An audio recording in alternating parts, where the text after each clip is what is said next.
waad ogtihiin oo xukuumadda iyo dawladda hoose wax ka dhaxay xiriir wada shaqeyneed dawladnimaduna waa bori qacantu kama maaranto madaxuna kama maarmo qacanta kulankayagan amba isfahamkan aan halkan ku saxaaxaynaa wuxuu daaran yahay si aanu ummadda Soomaaliland amba ummadda dhibaatadu ay ku dhacday ee jahwareerka badan lagu riday inaan u soo afjarno maanta ujeedada kaliya oo leenahay ujeedadaas waxa weyn dalkan in loo adeego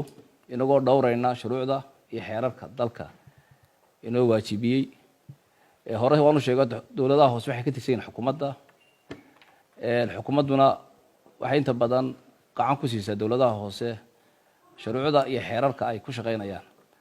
marka runtii waxa dhacay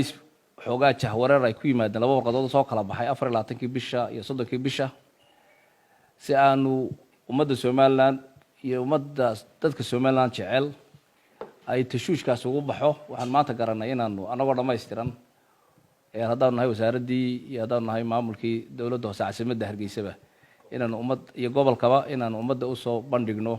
in wax dhibaato jirta aanay jirin isfahanay jiray marka horeba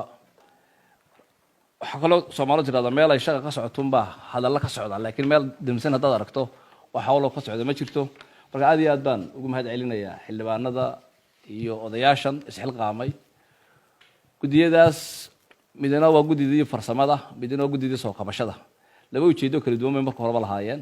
imkan waxaan isla garanay in la mideeyo oo shaqadii maadaama aan kala maarmaynin la mideeyo waan u mahad celinayaa maayarka iyo injineerada iyo barasaabkaba waxaan ilaahay ka rajaynaynaa midnimo iyo dadka dhibaatada ku dhacday masiibadaas sidee soo kaban lahayn laga shaqeeyo